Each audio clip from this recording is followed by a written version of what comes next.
সকলকে আমি অনুরোধ করব, সবাই আত্মীয়তার সম্পর্ক বজায় রাখবেন।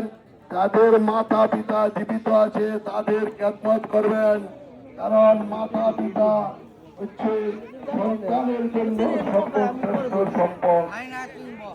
বন্ধুগণ, আমি বিশেষ করে আমরা আমাদের মাতা পিতাকে হারিয়ে যে অভাব অনুভব করছি, আপনারাও হয়তো একদিন এই অভাব অনুভব করবেন। তাই আন্তরিকভাবে সবাইকে দুয়ায় অংশগ্রহণ করবার জন্য অনুরোধ করছি। আমি প্রথমে আলহামদুলিল্লাহ সূরা বিসমিল্লাহ সহ, এরপর কুল হুয়াল্লাহু সূরা বিসমিল্লাহ সহ 3 বার করার জন্য এবং পরবর্তীতে দুয়ায়ে ইব্রাহিম পড়ার জন্য সকলকে বিনীতভাবে অনুরোধ করছি।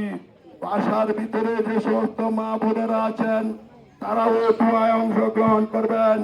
আশা করি এখন আপনারা পুরা আলহামদুলিল্লাহ সূরা এবং কুল হুয়া সূরা এবং দুয়া ইব্রাহিম পড়েন।